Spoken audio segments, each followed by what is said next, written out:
Bom dia, graça e paz seja com todo mundo.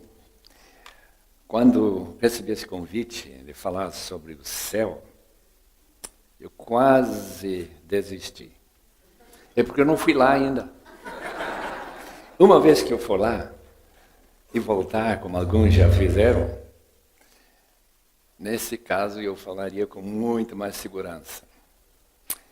Agora, sobre dois livros que foram mencionados apenas de alto por alto, é o Descanso Eterno dos Santos.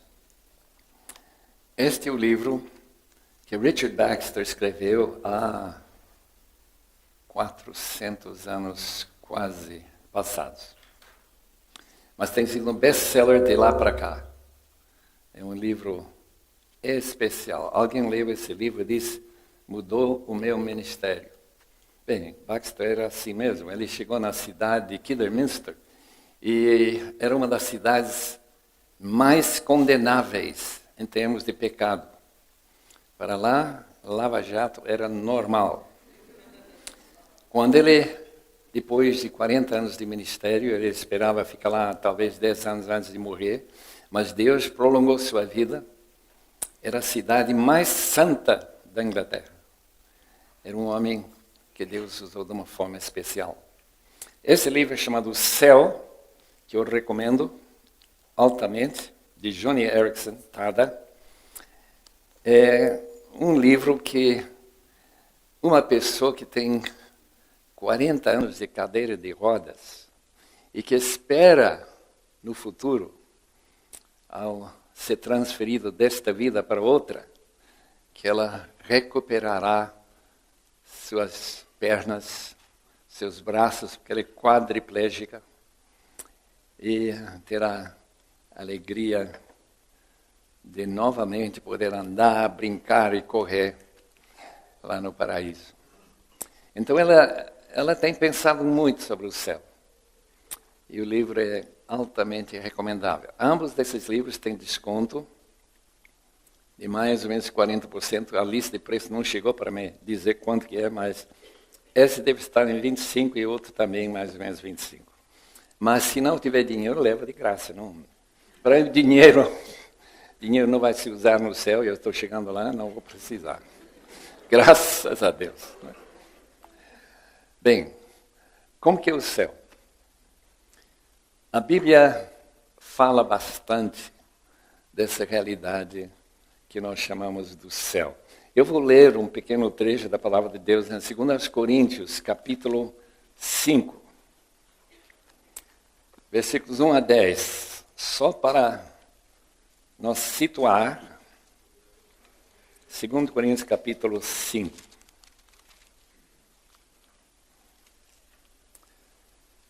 Há uma divergência de interpretação sobre esse texto muito grande. Meu colega que me levou até Edimburgo para fazer o doutorado, ele interpretou esse texto completamente diferente do que eu interpreto. Então, vamos ter que esperar para lá para ver quem está certo. Ele já está lá, ele já sabe o que é a melhor maneira de interpretar esse texto. Diz assim, sabemos que, se for destruída a temporária habitação terrena em que vivemos, temos da parte de Deus um edifício, uma casa eterna nos céus. Não construída por mãos humanas, enquanto isso gememos, desejando ser revestido de nossa habitação celestial. Porque estando vestidos, não seremos encontrados nus. Pois enquanto estamos nesta casa, gememos e nos angustiamos, porque não queremos ser despidos, mas revestidos da nossa habitação celestial, porque aquilo que é mortal, seja absorvido pela vida. Pois Deus, que nos preparou para esse propósito, dando-nos o Espírito como garantia do que está por vir. Portanto, temos sempre confiança e sabemos que, enquanto estamos no corpo, estamos longe do Senhor. Porque vivemos por fé e não porque le vemos. Temos, pois, confiança e preferimos estar ausente do corpo e habitar com o Senhor. Por isso temos o propósito de lhe agradar, quer estejamos no corpo, quer o deixemos. Pois todos nós devemos comparecer perante o tribunal de Cristo, para que cada um receba de acordo com as obras praticadas por meio do corpo, quer sejam boas, quer sejam más. Vamos orar, pedindo que Deus nos guarde de erros. Com certeza eu vou falar bastante coisa errada. E que os irmãos esqueçam logo, não lembrem nada de errado. E que aquilo que está certo tenha uma certa permanência na sua mente.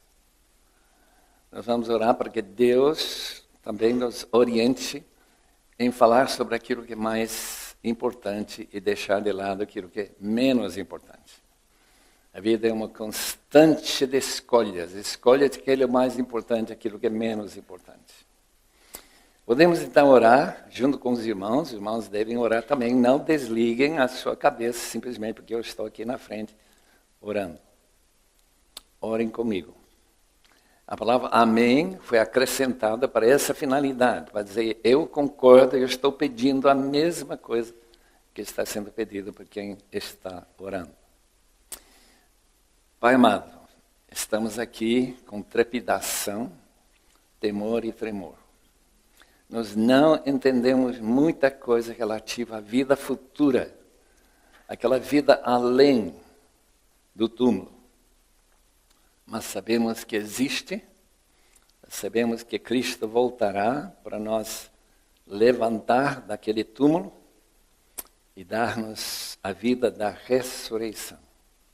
Faz com que esta manhã as pessoas que têm tomado seu tempo precioso para estar aqui estejam guardados sempre de ideias, pensamentos errados. E que aquilo que realmente vale a pena crer e colocar no acervo de sua fé seja lembrado. Nós te rogamos isso para a tua glória somente, Senhor, em nome de Jesus. Amém. Enquanto estamos no corpo, segundo Richard Baxter, estamos distantes do Senhor.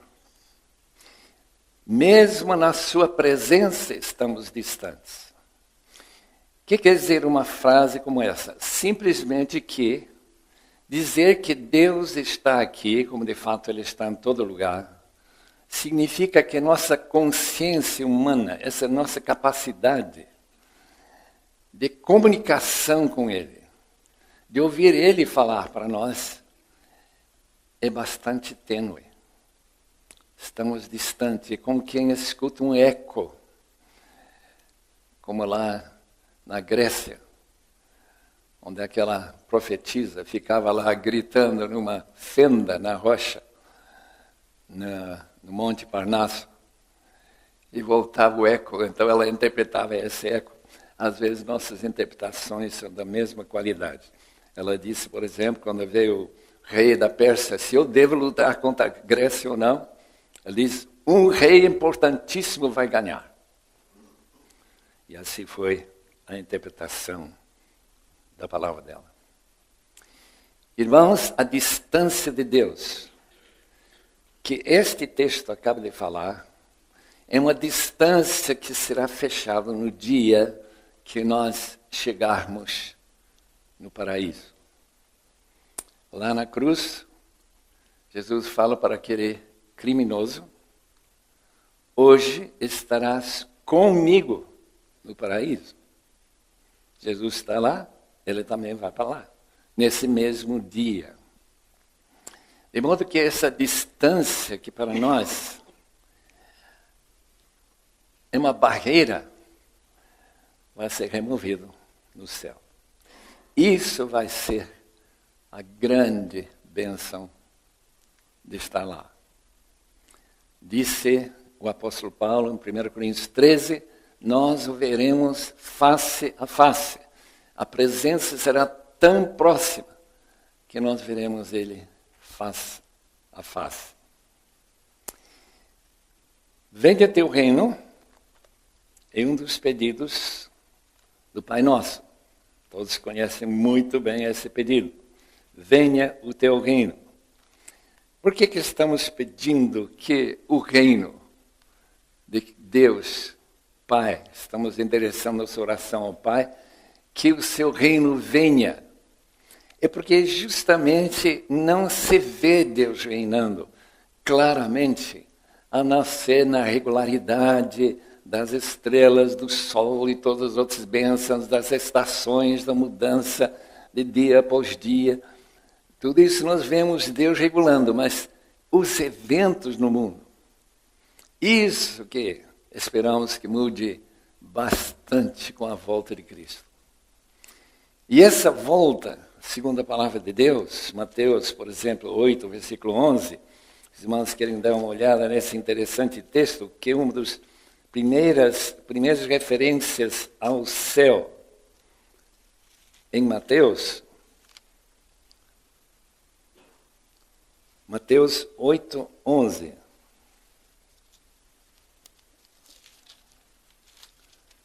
O texto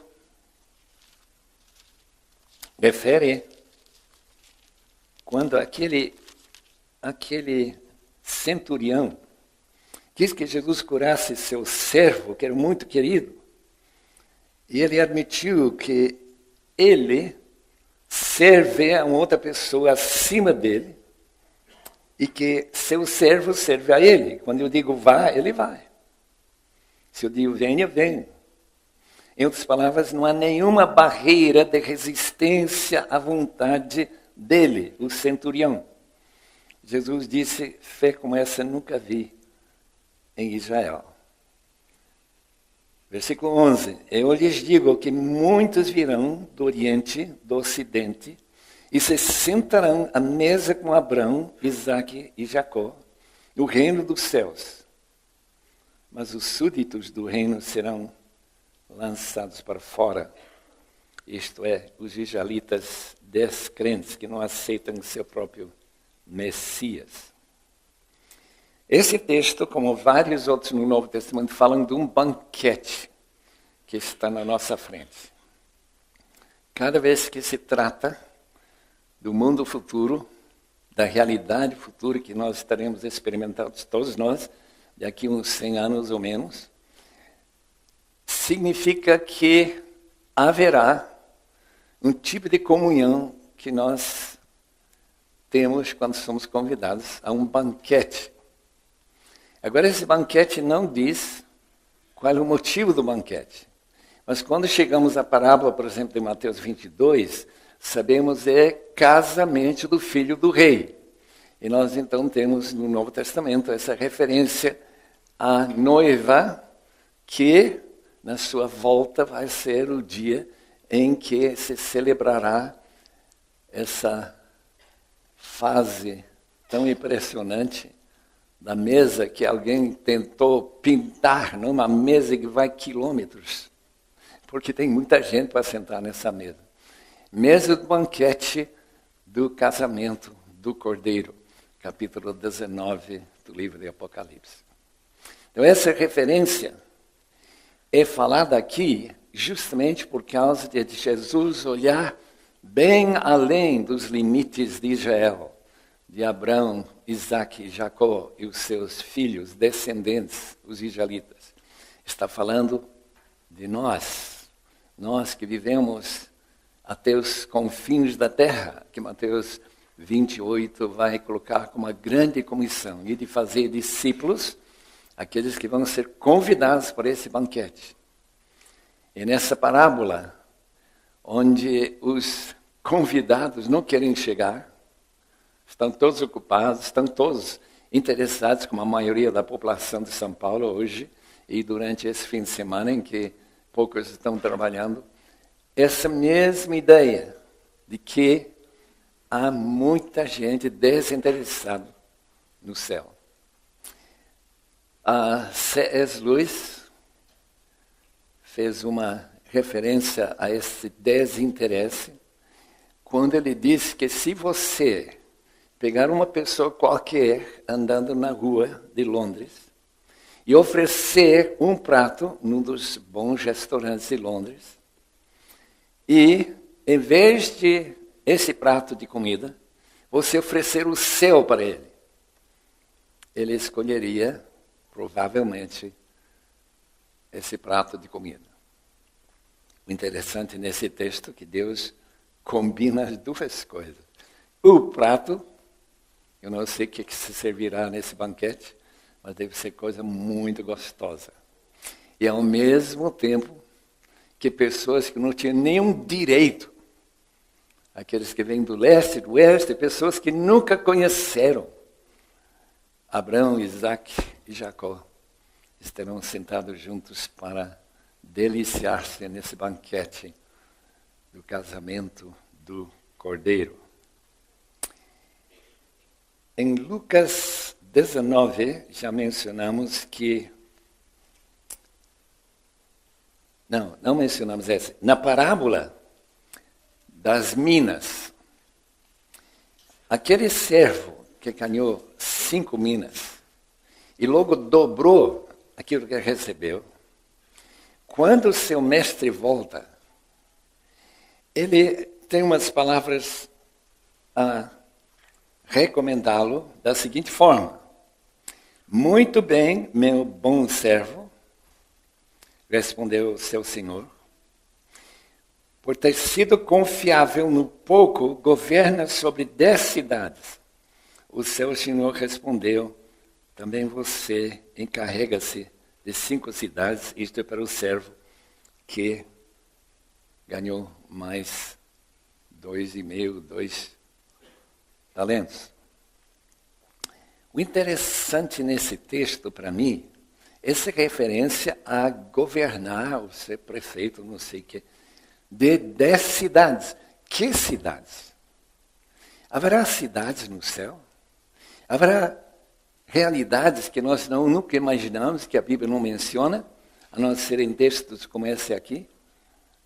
Eu não sei. São essas áreas de enigma que qualquer estudo sobre o céu se refere. Que a volta de Cristo vai envolver remanejamento do seu tempo, de sua responsabilidade, aquele que foi confiável no pouco. Qualquer coisa que fizemos aqui nesse mundo é muito pouco em comparação com aquilo que nós aguardamos na volta de Cristo. Será que está falando do milênio? Mas logo que tem tantos servos que têm servido bem, não há cidade suficiente para tantos servos pegar 10 cidades. Então vamos ter que ver e colocar isso lá numa prateleira, onde é para descobrir depois, como tantas outras coisas.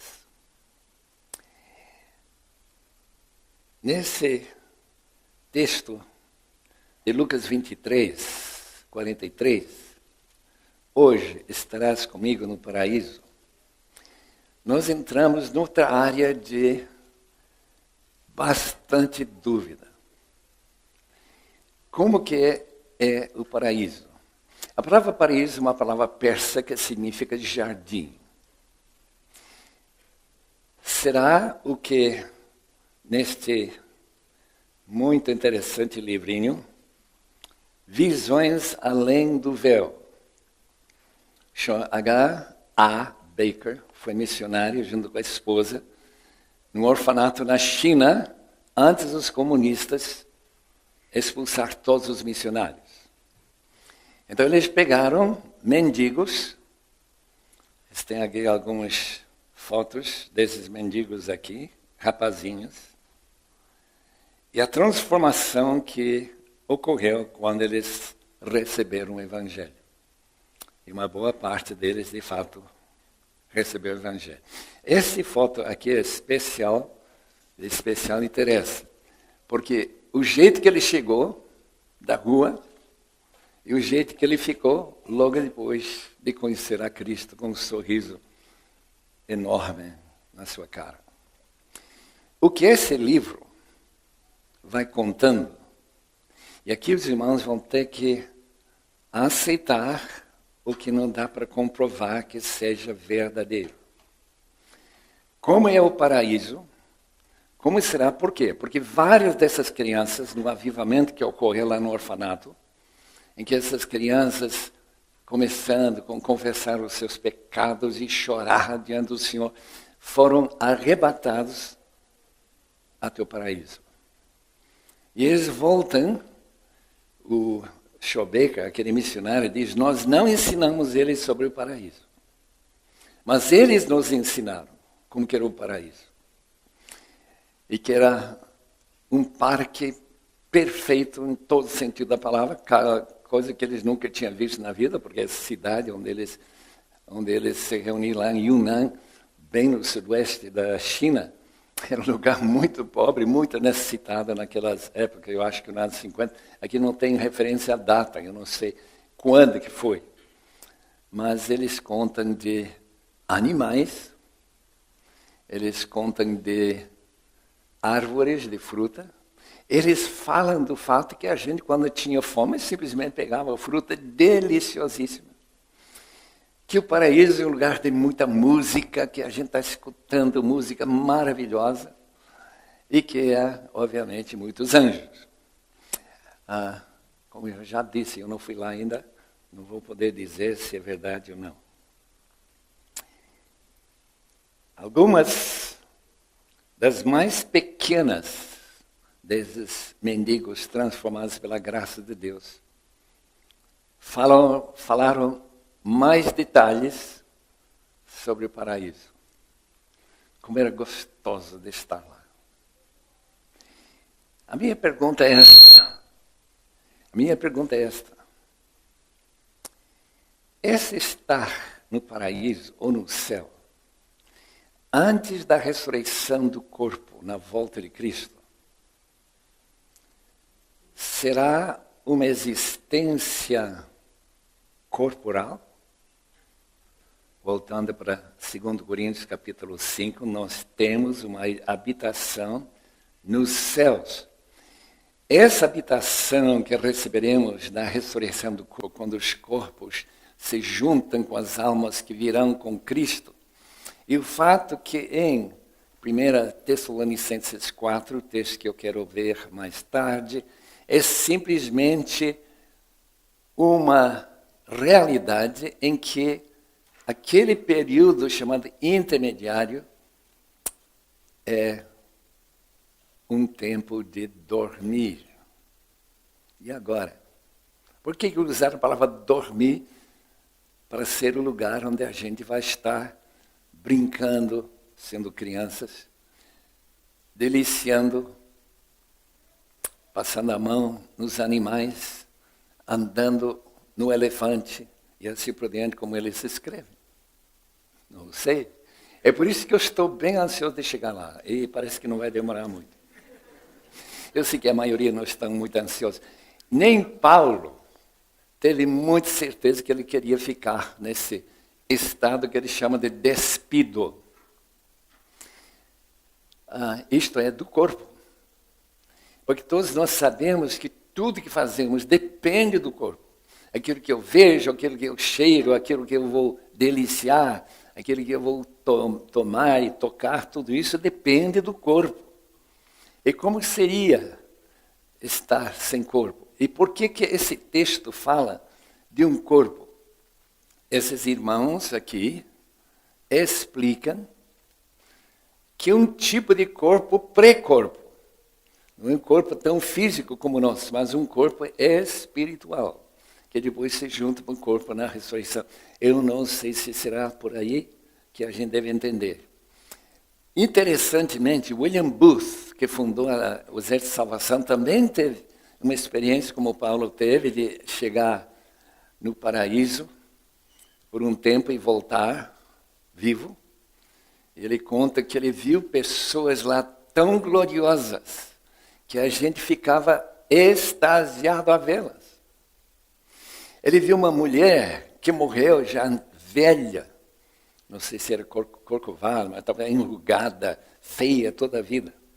Mas quando ela aparece no paraíso, ela parece bem mais bonito que Eva quando ela foi criada.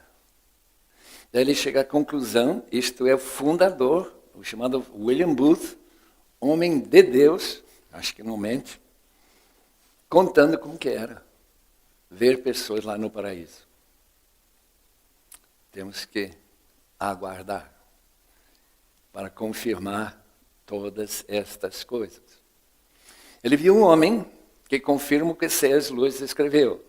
Ele escreveu que se nós olhássemos para os irmãos que estão aqui hoje, e eu tiver assim um certo desprezo, eu não tenho esse sentimento por ninguém aqui, graças a Deus, certo desprezo, e você encontrar esse homem na vida futura, você será tentado a se jogar no chão e adorá-lo.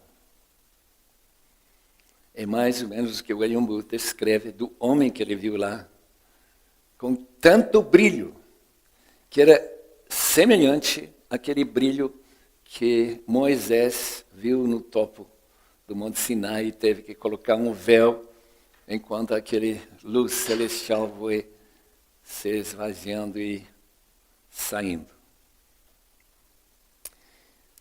Vamos olhar para um outro texto em João capítulo 5. João 5,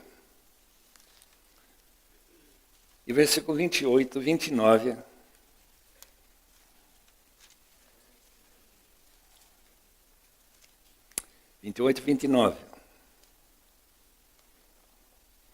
Diz o seguinte: não fiquem admirados com isto. Esta cura daquele homem do tanque de Betesda. Porque está chegando a hora em que todos os que estiverem nos túmulos ouvirão a sua voz, a voz do Filho do Homem, e sairão. Os que fizeram o bem ressuscitarão para a vida, e os que fizeram o mal ressuscitarão para serem condenados. Por mim mesmo nada posso fazer, eu julgo apenas conforme ouço. Jesus está em subordinação ao Pai. Meu julgamento é justo, pois não procuro agradar a mim mesmo, mas aquele que me enviou. Sairão do túmulo, ressuscitarão para a vida. A impressão que eu tenho quando eu leio isso é que pessoas que já foram, a minha mãe deixou esta vida em 59, no mês de setembro, em Cochabamba. Ela está sepultada, quer dizer, o corpo dela está sepultado em Cochabamba, num nicho. Eu fui lá ver com os meus olhos. Meu pai faleceu em 78.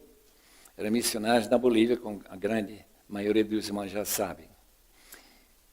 Então, esses indivíduos, que eu não tenho a mínima dúvida, ressuscitarão para a vida. Mas em que sentido, então, que nós podemos olhar para o paraíso como vida? Quando Jesus disse para aquele criminoso, hoje estarás comigo no paraíso, a minha pergunta é esta: mas ele está consciente do fato que ele está com Jesus? Ele vai estar deliciando dos benefícios do paraíso, como este livro descreve, e que aquelas crianças que voltaram para escrever como que é para os seus cuidadosos missionários que cuidaram deles. Essa pergunta. Tanta pergunta surge quando a gente começa a estudar o céu. Como que é esse céu? Randy Alcorn, num livro recente que ele escreveu bem amplo sobre o céu, ele diz que nós não devemos imaginar que o céu é nosso destino. Nosso destino não é o céu. Nosso destino é esta terra reciclada, chamada Nova Terra. Por quê? Porque estaremos com corpos. Ressuscitar significa ressuscitar no seu corpo. E estar consciente de todas essas capacidades que o corpo tem. Eu não sei como que os anjos sentem, eu não sei nada sobre como que é viver desincorporado como os anjos. Mas Eu sei como que é viver no corpo, porque já estou aqui um bom tempo, no corpo. E que a esperança da ressurreição, ao ouvir a voz do Filho do Homem, em capítulo 5 de João, é ressuscitar para a vida. E não estarmos mais dormindo. O que significa isso? Quando chegarmos em 1 Tessalonicenses capítulo 4. Novamente, ignorância, irmãos. Ignorância. A mesma palavra em João 11, quando Jesus, falando com Marta, disse, eu sou a ressurreição e a vida. Quem crê em mim, ainda que morra, vai para o sepulcro, como minha mãe e meu pai, ressuscitará. Isto é, para a vida. E quem crê em vive-me, não morrerá nunca. Então, há duas maneiras de olhar para essa palavra morte, e que significam totalmente opostas ideias. A ideia de reviver dentro do corpo, alguma coisa que, segundo Randy Alcorn, é para esta vida humana na Terra, e aquela vida que não acaba e que se chama dormir. Lázaro, capítulo 11 de João, está dormindo. Não sei. Essa palavra me intriga. Sabe por quê? Porque eu não encontro ideias católicas no Novo Testamento, na Bíblia, sobre esse período intermediário de atividades. Os santos, Maria, todos envolvidos com atividade, especialmente em implorar que Jesus faça alguma coisa em favor de outras pessoas, uma espécie de teologia da prosperidade. Nada disso a gente encontra. Estar com Cristo, sim, que Paulo diz em Filipenses, é muito melhor estar com Ele. Mas não diz que a gente terá alguma atividade. Eu quero mais tarde examinar capítulo 12 de Hebreus. Mas até chegar lá, não há nenhuma referência à atividade. Certamente não que a Igreja Católica inventou a ideia de que aqueles santos especialmente importantes têm capacidade de proteger a gente, colocam uma cruz lá e então ele vai, Santo Expedito, eu não sei o que ele faz, mas são os santos que estão bem ativos neste período entre a morte e a ressurreição dos seus corpos.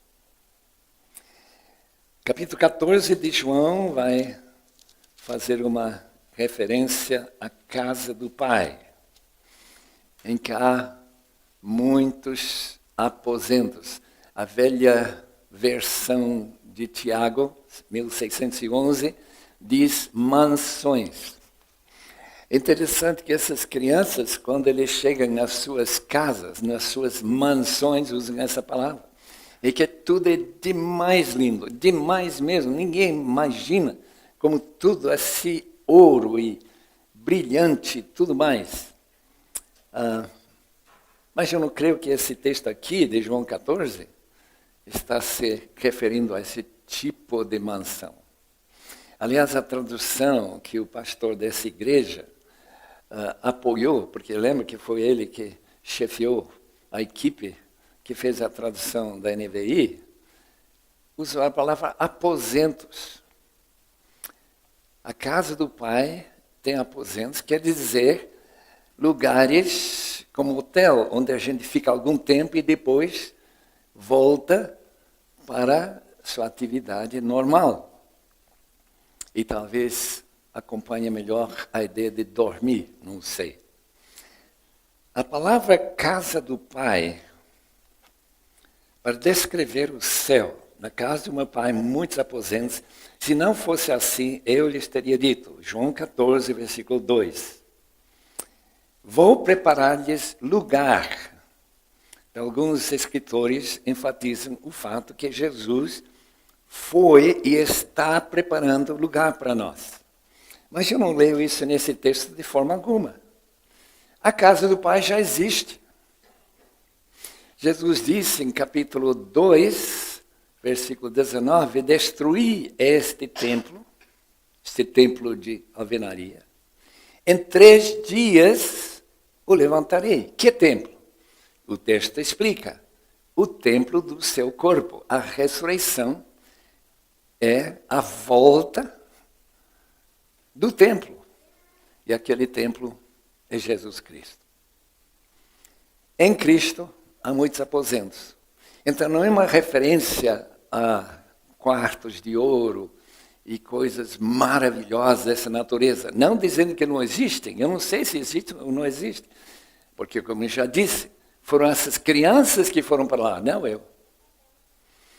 Vai dizer que isso é uma referência à casa do Pai, com suas mansões, condomínio celestial. Não é isso que Jesus tinha em mente, creio eu.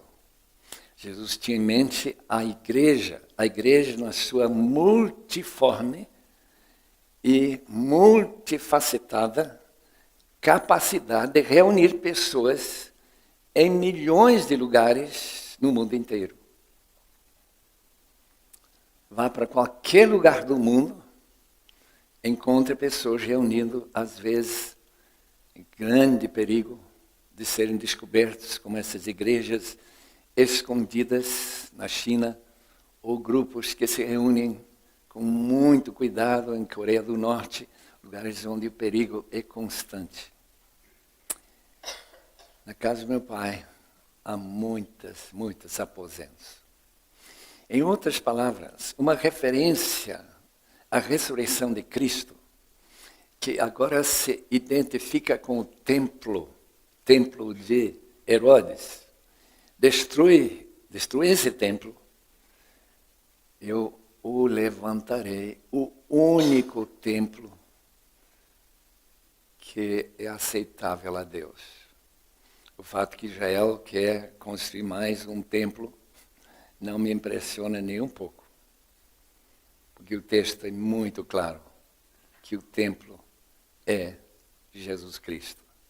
E estando nele, nós, a igreja IBNEU, é um desses aposentos.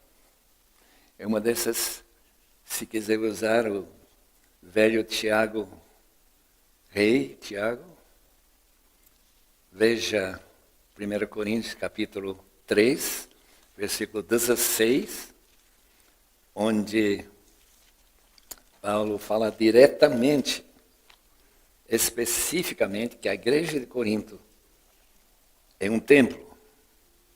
É o templo, o santuário de Deus. Vocês não sabem que são o santuário de Deus. Porque a ideia de templo, por exemplo, o templo de Herodes, quem já foi para Israel com Luiz Saião, vai lembrar que tem uma esplanada, uma espécie de plataforma de 12 campos de futebol. O templo ocupava um pedacinho só desse terreno. 20 metros por 30, 40, nem sei quantos metros.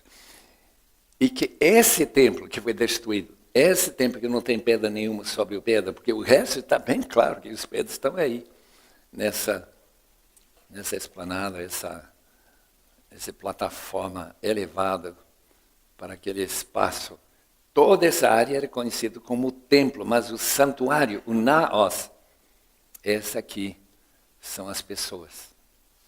E nós, segundo 1 de Pedro, capítulo 2, versículo 4, estamos sendo construídos numa casa para a habitação de Deus. Sacerdócio real, casa que é também sacerdotes e sacerdotisas, para oferecer sacrifícios. sacrifícios não de sangue de animais, mas de oferecer serviço ao Senhor Jesus em tudo que fazemos, glorificando como Ele deseja. Nós teremos a oportunidade para os irmãos fazerem perguntas depois. Em Atos, capítulo 3, versículo 21, encontramos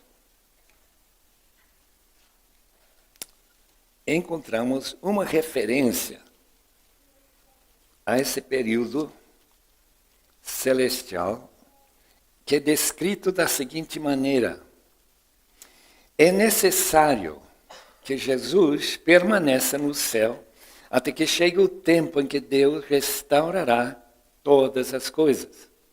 A restauração de todas as coisas, na mente de Pedro, com certeza refere-se, minha opinião, é de um novo céu e nova terra.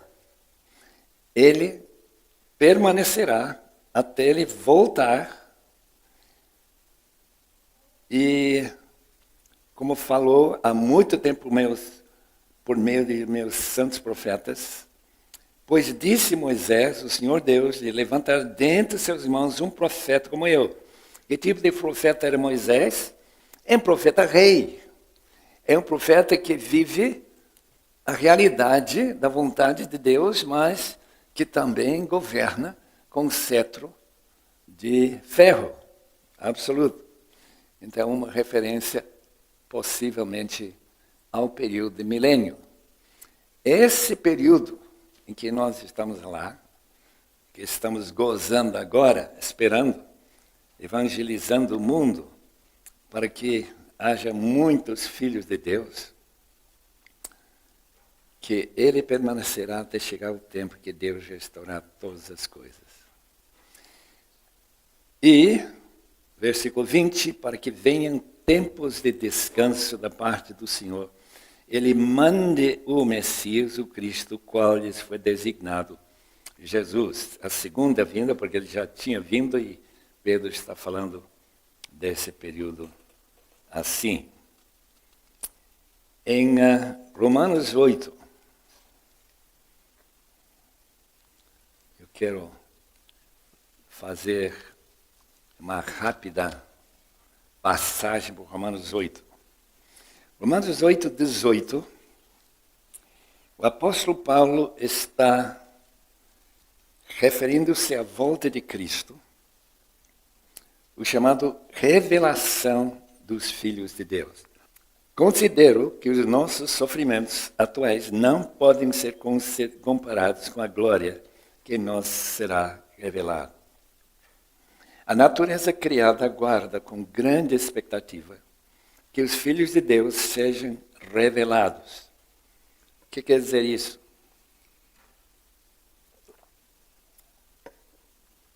Quando a gente anda pelas ruas de São Paulo, lá no centro, ninguém olha e vê que algumas pessoas lá são gloriosas. Diferentemente de gente comum que não é gloriosa.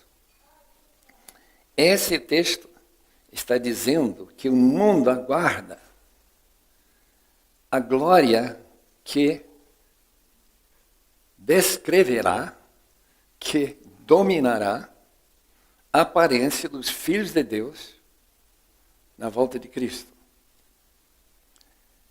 Essa transformação que nós esperamos, de corpo semelhante ao corpo de Jesus, e que tem alguma glória, se William Booth estava falando da realidade que ele viu lá no paraíso.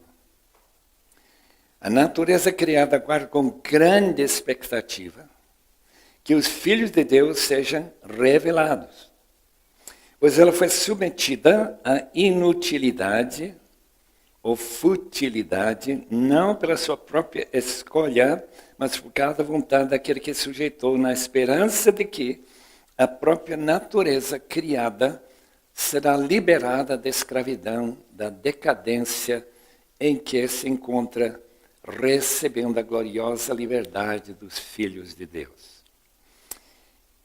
Irmãos, pensem comigo por um instante o que Paulo está dizendo. A natureza criada aguarda com grande expectativa os filhos de Deus, pois ela foi submetida à inutilidade ou futilidade ou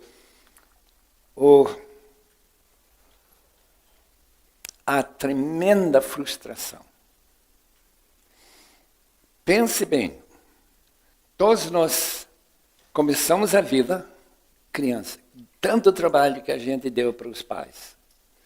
Finalmente ficamos independentes e tivemos nossas esperanças de criar alguma, talvez fortuna, talvez fama, talvez eu não sei o quê, para depois ser completamente esquecido. Eu não sei quantos irmãos já entraram nos cemitérios como eu tenho entrado, olhando para aquelas pedras gravadas com o nome de fulano e tal. Viveu, morreu, e ninguém sabe mais nada sobre ele. Nada. Não deixou nenhum sinal de que ele viveu aqui. Essa é a futilidade dessa vida.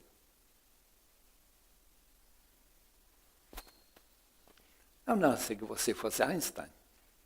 Então você deixa a fórmula que vai fazer a bomba atômica, que vai ser parte da última guerra. E vai matar não sei quantos milhões de habitantes da Terra. Em outras palavras, se não for futilidade em termos de sua vida pessoal, vai ser futilidade em termos de o avanço que a gente esperava. A melhora. Nós estamos vivendo só durante a minha vida, ou se quiser incluir a vida do meu pai. Meu pai nasceu em 1896. Eu lembro uma foto dele num desses carros que não tinha nem teto. Era um carro muito simples. Do ano 1903, ou 8, ou 10, eu não sei quando que ele estava sentado nesse carro quando tiraram essa foto. Agora os carros que estão estacionados aqui fora são super modernas. Elas acabaram com os problemas que aqueles carros velhos tinham, que eu lembro muito bem, dos anos 30. Eu tinha um caminhoneta que acredita que freios mecânicos. Eu levei uma mudança para um professor de Wheaton College para Colômbia, Carolina do Sul, e quando eu cheguei no monte para descer, eu não podia parar. Esse caminhão foi descendo e eu disse, poxa, e se quebrar? O que eu vou fazer? Esse cabo que estava tentando, graças a Deus que eu fui às 1, 2 horas da madrugada, não encontrei ninguém, eu não tinha que passar ninguém para entrar no barranco ou dar uma volta no outro lado da estrada. Futilidade, o cemitério é o fim de todos nós. Até chegar o dia da revelação dos filhos de Deus. Essa é a razão dessa igreja existir, de missionários estarem em lugares tão complicados e difíceis como Uganda, Angola, outros lugares difíceis deste mundo. Glorioso. William Booth, quando ele olhou para aquele indivíduo lá no paraíso, ele diz que ele ficou extasiado. Foi deslumbrado, foi algo que foi impossível de descrever em termos de glória. Se de fato a minha esperança de estar aqui na Terra durante o milênio, com corpo ressurreto e governando uma pequenina cidade no interior de São Paulo, não sei. 10 cidades, não. A pergunta é esta: como aparece o ressurreto em contraste com aquela gente que não morreu e não tinha Cristo como Salvador e não tem chance mais de se converter durante aqueles 1000 anos? Vamos ver, né? O que vai ser. Mas segundo este texto, a impressão que eu tenho é que a gente vai ser realmente glorioso. E que os mundanos não terão nenhuma dificuldade em obedecer e querer impeachment de você, que está governando 5 cidades ou quantos você vai ganhar para cuidar. Pessoas gloriosas. Pessoas que refletem, se William Booth está certo, a glória celestial andando na terra. A glória de anjos. Não sei quantos irmãos têm falado com pessoas que têm visto anjos e sempre luz aparecendo. Deus é luz e aqueles que vivem nesta luz, essa conexão, essa proximidade de Deus, serão gloriosos, segundo nosso texto. O que mais nós encontramos aqui? A escolha da maldição deste mundo foi feita por Deus. Ele que a sujeitou, na esperança de que a própria natureza será libertada da escravidão, da decadência em que se encontra, recebendo a gloriosa liberdade dos filhos de Deus. Qual é essa liberdade? A liberdade gloriosa de que você vai poder fazer alguma coisa que vale a pena fazer sem cansaço nenhum, apenas puro prazer. Puro prazer. Vamos imaginar que nós temos aqui alguém que recebeu o talento de pintar como Rembrandt. O Van Gogh. Eu vivi na casa de um senhor Widener, quando era seminarista. As pinturas que ele tinha nessa casa, hoje valem até 100 milhões de dólares cada uma. Até 100 milhões. Um quadro só, então você vai pintar um quadro como esse. Já pensou? E esse quadro vai ser reconhecido por todo mundo. Foi pintado por uma pessoa gloriosa. Uma pessoa com talento, uma pessoa que fez algo que não será condenado à futilidade. Eu estou aguardando isso com bastante ansiedade. Glória a Deus.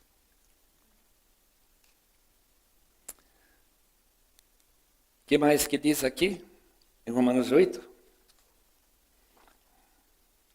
Sabemos que toda a natureza criada geme até agora, como em dores de parto. Qual é esse parto? Para produzir a nova terra e novos céus, em que, como diz Abacuque, ficaria cheio da justiça. E versículos 38, 39 de capítulo 8 de Romanos: pois estou convencido que nem morte, nem vida, nem anjos, nem demônios, nem o presente, nem o futuro, nem quaisquer poderes, nem altura, nem profundidade, nem qualquer outra coisa na criação será capaz de nos separar do amor de Deus que está em Cristo Jesus, nosso Senhor. Essa frase, que nem morte pode separar-nos de Deus. Como é que está morto e está junto com Deus? Esse é o privilégio que o cristão verdadeiro, regenerado, salvo pela graça de Deus, terá. Em outras palavras, se a ideia de dormir significa dormir em termos de tempo, que o tempo vai passar muito rápido, 1000 anos num só dia, se for essa a mudança vai ocorrer depois de eu morrer, a volta de Cristo vai ser sempre breve, eu venho logo, logo, logo. Todo o texto que fala sobre a volta de Cristo ele virá logo. Então virá logo para alguns e para outros vai demorar mais 1000 anos, quem sabe 500 anos, eu não tenho ideia.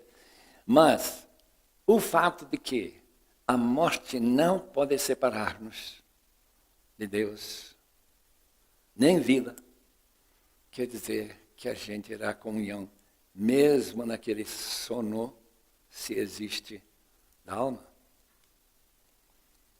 Vamos estar no paraíso, aguardando essa maravilhosa vinda de Cristo. Como está nosso tempo? Eu não marquei.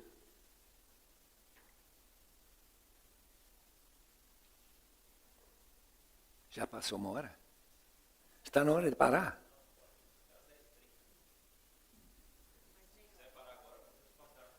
Mas não era 1 hora, depois parar, depois mais 1 hora? E depois? Perguntas? Tá bom. Vai ter bastante pergunta, eu sei. Porque eu tenho bastante pergunta também. Muito bem. 1 Coríntios 2:9.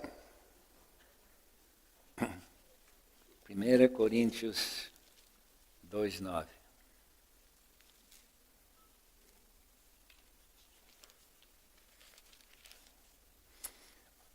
Olho nenhum viu, ouvido nenhum ouviu, mente nenhuma imaginou o que Deus preparou para aqueles que o amam. Note bem, ele não está preparando, já foi preparado na cruz o que Deus tem para aqueles que o amam. Mas o interessante, olho nenhum viu, ouvido nenhum ouviu, mente nenhuma imaginou, que levanta dúvidas acerca de qualquer descrição de como será esse futuro que não está descrito na palavra de Deus. Quando eu leio esse livro, eu pergunto, mas como que essas crianças poderiam ter visto essas coisas que Deus tem preparado para aqueles que o amam? Dessa parte eu não duvido. Mas o que eu tenho dificuldades em entender esse texto. Ou será que depois da volta de Cristo para a destra do Pai, que Ele agora está revelando para as pessoas realidades que antes eram desconhecidas? Estou com essa dúvida ainda na minha mente. Vamos lá para 1 Coríntios 15, o grande texto sobre a ressurreição. 15 de 1 aos Coríntios. Não vamos ler o texto todo, mas apenas versículo 50 até o fim do capítulo. Irmãos, eu lhes declaro que carne e sangue não podem herdar o reino de Deus. O reino de Deus, portanto, não vai ter corpos como nós temos. Outro tipo de corpo. Nem o que é perecível pode herdar o imperecível. Eis que eu lhes digo um mistério, nem todos dormiremos, lá está essa palavra dormir novamente, mas todos seremos transformados num momento, num abrir e fechar de olhos, ao som da última trombeta, pois a trombeta soará, os montes ressuscitarão incorruptíveis e nós seremos transformados. Pois é necessário que aquilo que é corruptível se revista de incorruptibilidade, E aquilo que é mortal se reveste de imortalidade, quando, porém, o que é corruptível se revestir de incorruptibilidade, e o que é mortal de imortalidade, então se cumprirá a palavra que está escrita: a morte foi destruída pela vitória. Onde está, ó morte, a sua vitória? Falando para a própria morte. Onde está, ó morte, o seu aguilhão? O aguilhão da morte é o pecado e, naturalmente, a condenação que o pecado traz. A força do pecado é a lei, porque a lei é aquilo que foi desobedecida. Mas, graças a Deus, que nos dá vitória por meio de nosso Senhor Jesus Cristo. Portanto, meus amados irmãos, mantenham-se firmes e que nada os abale, sejam sempre dedicados à obra do Senhor, pois vocês sabem que no Senhor o trabalho de vocês não é inútil. Diferentemente do trabalho normal neste mundo, condenado à futilidade, aquilo que nós fazemos terá permanência. Já pensem bem que daqui a 1000 anos você vai agradecer por alguma coisa que você fez. Talvez uma pessoa que você evangelizou e levou a Cristo. Daqui a 1 milhão de anos você vai, porque aquilo que nós fazemos pelo Senhor, não por nosso benefício, nossa glória, mas para a glória de Deus, terá permanência. A ressurreição, segundo esse texto, ocorrerá depois da última trombeta, que vai tocar, e essa trombeta é mencionada também em 1 Tessalonicenses capítulo 4, 13 a 18. A volta de Cristo, então, vai ser anunciada por uma trombeta, e o arcanjo que anunciará o tempo de espera para a volta de Cristo já acabou. Cristo está voltando. Essa ressurreição que vai ocorrer é segundo Apocalipse 1, versículo 6 e 5:10, é para reinar sobre a terra. A palavra reinar combina com essas parábolas que falam sobre governar, cuidar de pessoas ou áreas ou o que for. Aquilo que tanto interessa a nossa presidenta. Não perder esse direito de governar até o fim do mandato dela. Esta ideia de governar, reinar com Cristo sobre a terra não é uma ideia muito comum em nossas mentes. Não é muito fácil imaginar sobre quem reinaremos. Em Portugal, nós tivemos um professor no seminário de Leiria, chamado Dr. Arthur Lewis. Ele escreveu um livro negando o milênio. Antes de ele falecer, ele desmentiu o que ele escreveu. Qual foi o problema que ele teve do milênio?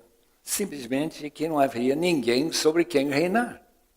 Todo mundo morrerá, a não ser os crentes. E os crentes, então, vão habitar, não vão reinar sobre outros crentes. Pelo menos não parece muito provável. Essa ideia, então, desses versículos de estar sendo acordado e transformados para receber um corpo incorruptível. Filipenses capítulo 3 deixa claro que esse corpo é semelhante, se não igual, ao tipo de corpo que Jesus tem. Corpo consciente, autoconsciente, corpo que tem olhos e nariz, pode cheirar e ouvir, boca para falar, e pernas para andar. Mas a diferença deste corpo é que um corpo imortal. Todos nós, eu estou bem consciente disso agora, depois de passar os 80 anos, que eu estou morrendo. Eu estou condenado à morte. A não ser que Cristo queira vir antes, que seria melhor ainda. Mas este corpo tem dentro dele uma espécie de certeza que daqui a 20 anos, no máximo, eu estarei apodrecendo, quer dizer, o corpo estará apodrecendo num túmulo. O que este texto ensina é que este corpo, na transformação, quando acabar esta condenação, ou essa maldição que está sobre este mundo de futilidade, que isso vai acabar totalmente. 1 de Pedro usa a frase que não perece nunca, não envelhece.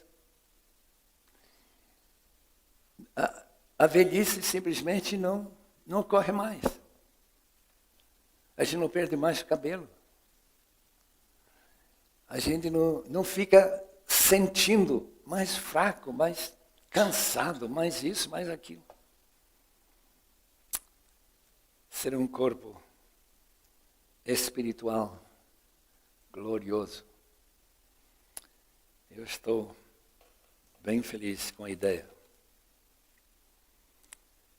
Agora vamos olhar para 2 de Coríntios, capítulo 4. Paulo foi decapitado com mais ou menos 60 a 67 anos de idade. Ele diz em versículo 16, 4 de 2 Coríntios, versículo 16, por isso não desanimamos, embora exteriormente estejamos a desgastar-nos.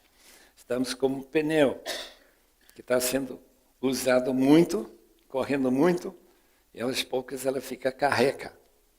Interiormente estamos sendo renovados dia após dia, pois os nossos sofrimentos leves e momentâneos estão produzindo para nós uma glória eterna que pesa mais do que todos eles.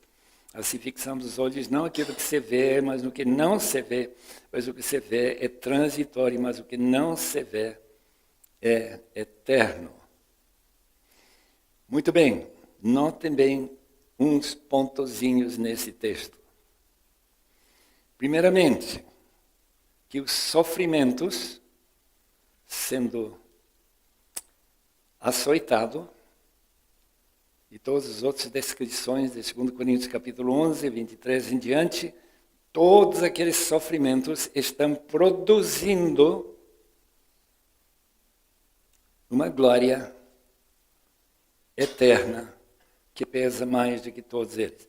Os irmãos não pensam muito em glória como pesado, porque nós pensamos mais como luz ou alguma coisa que não tem peso nenhum. Mas a palavra peso reflete o hebraico, kabod, que é o peso da pessoa. O peso em dinheiro, o peso em gado, o peso em terras e tudo mais. Ele é rico, então ele é pesado. Então haverá, nesses galardões que nós aguardamos, aqueles que sofrem mais receberão galardões mais pesados, mais gloriosos. Vai ser muito bom, né? Então, quando você passa lá para a Coreia do Norte como missionário, e você logo vai ser preso num campo de concentração. E lá você vai sofrer e sofrer e sofrer. Mais ou menos como aquela jovem, nem lembro o nome dela, eu acho que é Ansuk, que escreveu esse livro, Se Eu Pereço, Eu Pereço. Esse livro vale a pena ler.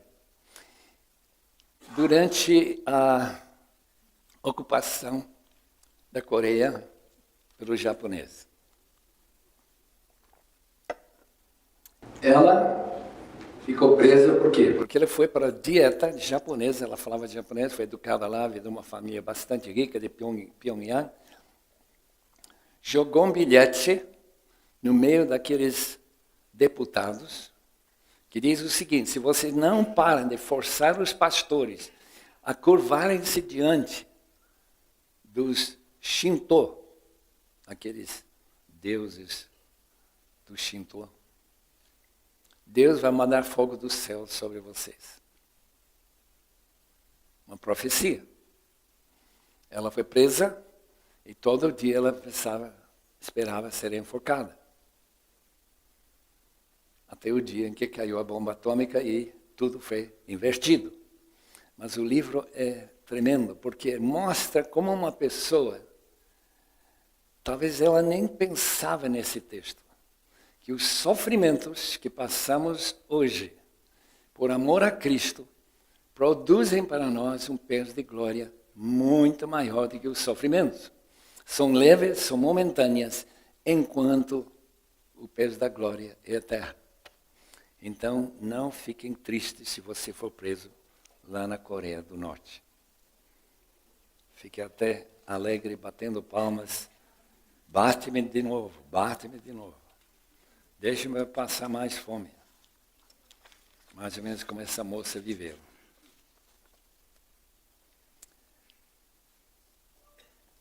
Efésios. Efésios não tem muito a dizer sobre o céu, além do fato de que, em capítulo 4, Jesus foi para as profundezas da terra e quando ele subiu para as alturas. E o texto diz, no versículo 9, capítulo 4, que significa ele subiu, senão que também havia descido às profundezas da terra. Quer dizer que a morte de Cristo, seu sepultamento, deu a Jesus o direito, a incumbência de formar a sua igreja e de indicar quem não deve ser líder nas suas igrejas locais, claro, a igreja toda. Versículo 11, de capítulo 4. Quer dizer, a sua descida para a morte, a morte na cruz, não somente ganha para nós o privilégio de viver eternamente, mas nos dá o privilégio de servir a Deus em relação à sua igreja, servindo a sua igreja, que é a amada noiva pelo qual Jesus morreu, segundo Efésios capítulo 5. As referências, 5 delas, em Efésios, dos lugares celestiais, a palavra lugares não aparece no original, é simplesmente celestiais. Leva-nos a acreditar aquilo que Peter O'Brien falou em Cambridge, na Inglaterra, imagina, em 86, 30 anos atrás. Eu não tinha ouvido a ideia do Peter O'Brien, que é professor do Moore College em Sydney, na Austrália. Em nosso grupo, que estava reunido em Cambridge naquele mês de novembro, ele diz: a igreja, segundo o Novo Testamento, é uma igreja que vive em 2 dimensões ao mesmo tempo. O que é isso? É como os irmãos hoje. Os irmãos estão sentados aqui numa dimensão física, como qualquer outra pessoa que está sentada em qualquer lugar em São Paulo. Mas ao mesmo tempo que nos reunimos aqui, estamos reunidos no céu também. Eu não tinha pensado nisso. Simplesmente tinha, nesses anos e anos de estudo que a gente tinha feito, não passou pela cabeça que nós, quando reunimos, estamos reunindo em 2 dimensões, a celestial e a física também. O significado dessa reunião, ou desse estar com Cristo, é simplesmente que, como diz Hebreus capítulo 12, quando nos reunimos com todos os santos, vivos e mortos, ao mesmo tempo. Eu sei que não entra bem na sua cabeça, não entra bem na minha também. Mas eu vou ler o texto, os irmãos vão ver que é isso que diz, né? Capítulo 12 de Hebreus. Contraste com o Monte Sinai e o medo que o povo tinha. E disse até Moisés, estou apavorado e trêmulo. Versículo 22 de Hebreus 12. 22 de Hebreus 12. Mas vocês chegaram ao Monte Sião, a Jerusalém celestial, a cidade do Deus vivo. Chegaram aos milhares de anjos em alegre ou festiva reunião. A igreja dos primogênitos. Qual igreja é essa? Nós. Nós somos primogênitos, porque estamos ligados ao primogênito de Deus, cujos nomes estão escritos nos céus. Vocês chegaram a Deus, isso todo mundo sabe, juiz de todos os homens, os espíritos dos justos aperfeiçoados, lá estão os santos do Antigo Testamento, e aqueles que já morreram antes de nós, nos últimos 2000 anos, a Jesus, mediador de uma nova aliança, ao sangue aspergido, que fala melhor do que o sangue de Abel. Para dizer de outra maneira, nossa reunião, quando reunirmos amanhã na casa do Senhor, vai ser uma reunião local e universal ao mesmo tempo. Não vamos confundir com a de Macedo, não. Estou apenas falando da universalidade desse texto.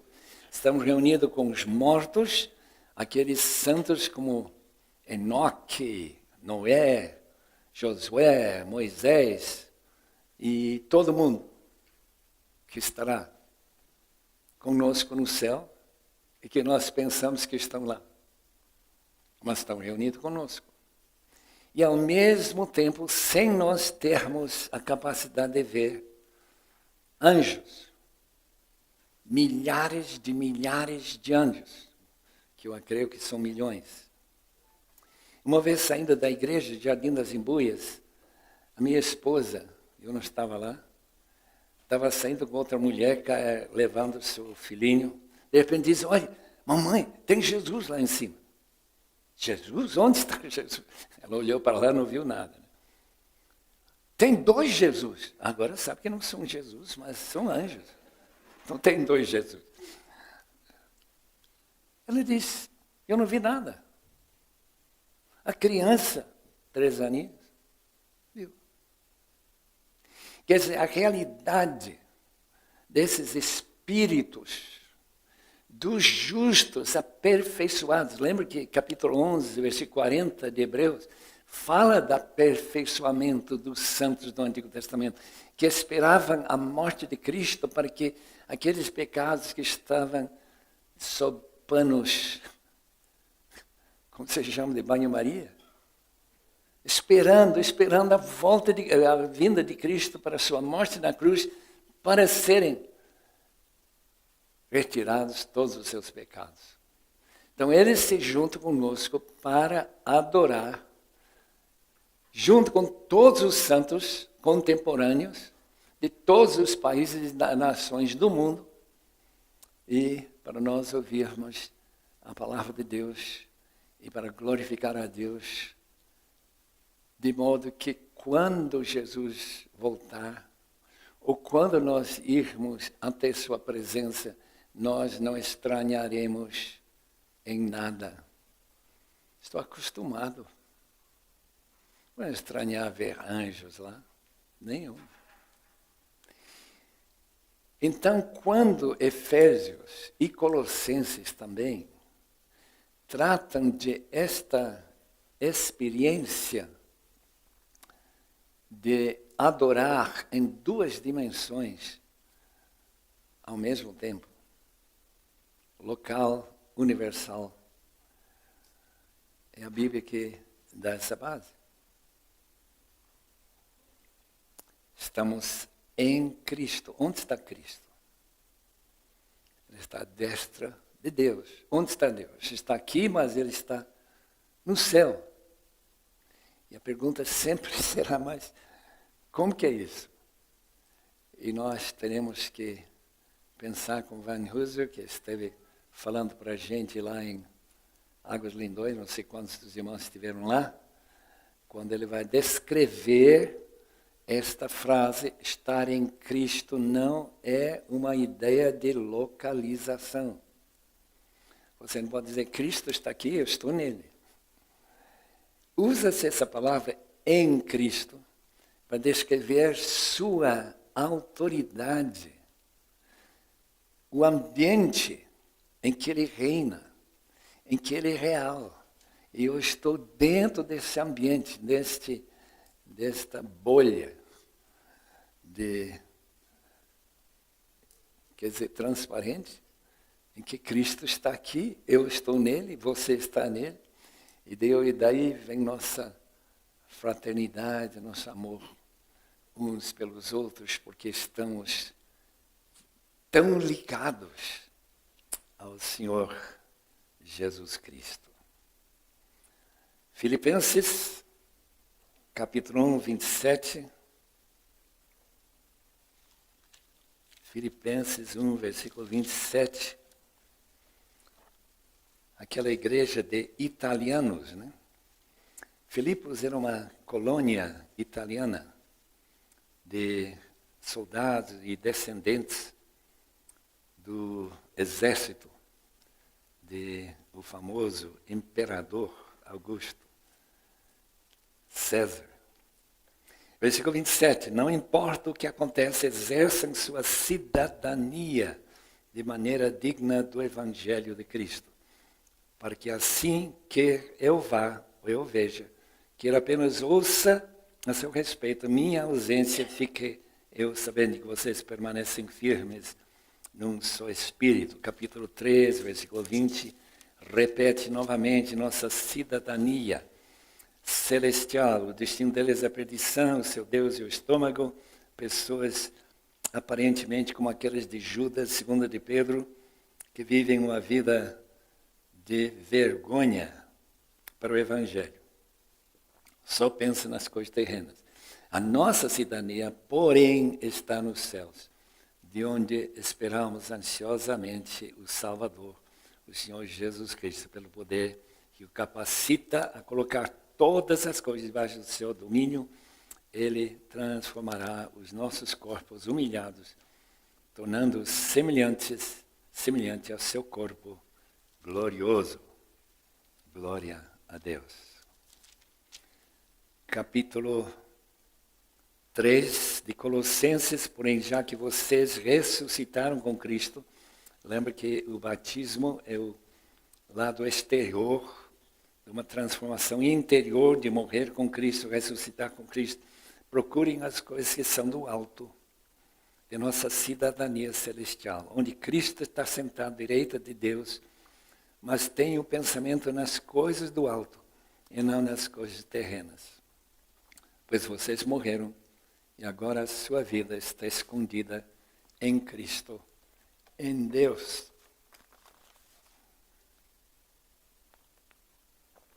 Muito bem. Gostaria de ler um pedaço de 1 Tessalonicenses 4, versículo 13 a 18. Irmãos, não queremos que vocês sejam ignorantes quanto aos que dormem. Essa palavra dormir agora aparece umas 3 vezes nesse texto. Para que não se entristeçam como os outros que não têm esperança. Se cremos que Jesus morreu e ressurgiu, cremos também que Deus trará mediante Jesus e com ele, aqueles que nele dormiram. Estão entendendo? Ele vai trazer aqueles que dormiram em Cristo. É uma frase que descreve os mortos crentes e que estavam perturbando muito a igreja de Tessalônica. Aparentemente, uma ou mais pessoas tinham morrido desde que Paulo passou lá, que foi muito recente, antes de escrever essa primeira carta aos Tessalonicenses. Dissemos a vocês, pela palavra do Senhor, que nós, os que estivermos vivos, e Paulo espera estar vivo na volta de Cristo, os que ficarmos até a vinda do Senhor, certamente não precederemos os que dormem. Pois dada a ordem, com a voz do arcanjo, e o ressoar da trombeta de Deus, o próprio Senhor descerá dos céus, e os mortos em Cristo ressuscitarão primeiro. Depois nós, os que estivermos vivos, seremos arrebatados com eles nas nuvens, para o encontro com o Senhor nos ares, e assim estaremos com o Senhor para sempre. Pense bem comigo o que este texto está aparentemente dizendo. Quando chegar o dia da segunda vinda de Cristo, haverá vivos e haverá mortos. Os mortos são descritos como aqueles que dormem em Cristo. Os vivos são aqueles que, transformados no abrir e fechar de olhos, segundo 1 Coríntios 15, só subirão arrebatados. Esse é o primeiro e único texto que fala claramente sobre arrebatamento. Para encontro com Cristo nos ares. Tem pessoas, e são muitas, que acreditam que a igreja de Jesus Cristo, essas centenas de milhões de crentes do mundo inteiro, estarão com Jesus nos ares.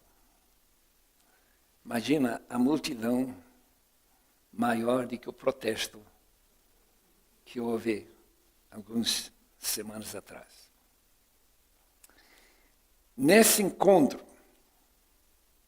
a gente passa, segundo essa teoria, que não é minha, passará 7 anos, aguardando o término da evangelização dos povos e tribos e nações que ainda não foram evangelizadas e ganhas para Cristo.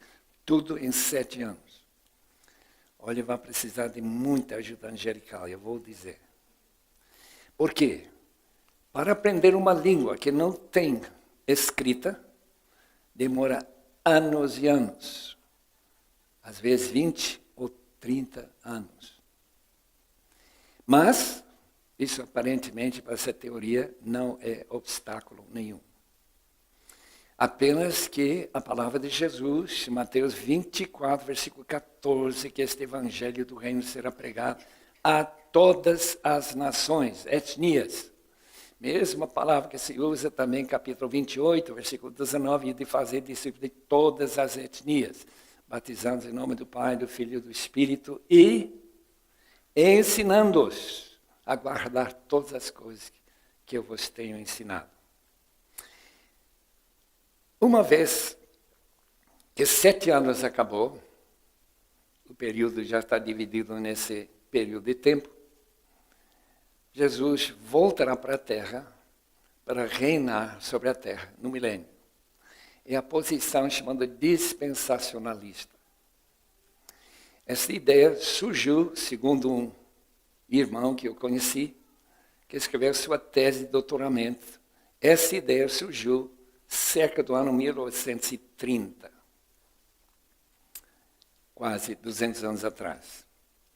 Um pastor chamado Irving ficou muito encantado com a ideia que a igreja podia ser arrebatada a qualquer instante e que não teria que passar pela grande tribulação que mencionava o livro de Apocalipse e em outras partes da Bíblia.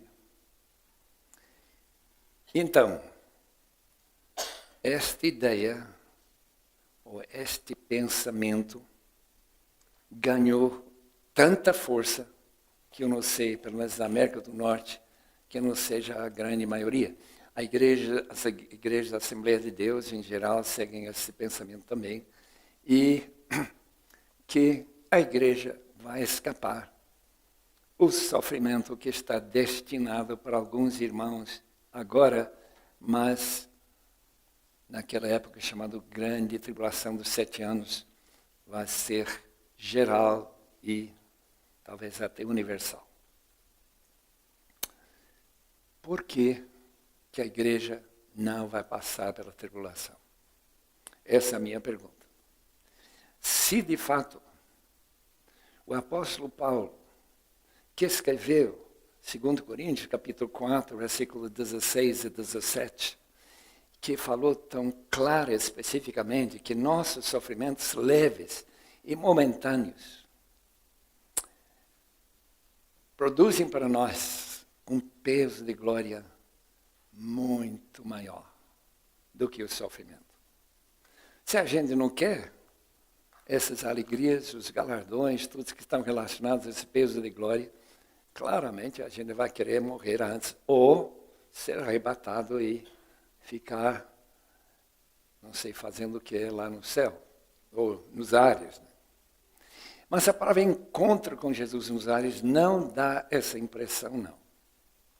Essa é a mesma palavra que nós temos na parábola de Jesus, quando aquelas virgens recebem a notícia, o grito que o noivo está chegando. Então aquelas sábias saem para o encontro do noivo e vão para a festa, enquanto as outras procurando azeite para suas lâmpadas, não conseguem entrar porque não encontraram nenhum lugar. É uma parábola que fala justamente de pessoas que não estão em condições de serem aceitos por Jesus. Sua fé não foi genuína, não foi uma fé salvadora, não mudou nada nas suas vidas. E por isso que não são admitidos na grande festa. A volta de Cristo, segundo esse texto de 1 Tessalonicenses capítulo 4, a volta de Cristo será da igreja encontrando com Ele e voltando para a grande festa das bodas do Cordeiro, segundo eu entendo. A volta de Cristo é a união da igreja com Cristo aqui na terra, para reinar com Ele na terra, segundo Apocalipse 1 e capítulo 5. Essa realidade milenar, pode ficar 1000 anos, é chamado pré-milenismo clássico. Foi a ideia que foi divulgada na primeira igreja durante 200, 300 anos. Só muito mais tarde surgiu a ideia que eu falei de a igreja ficar aguardando durante aquele período de tribulação aqui na terra.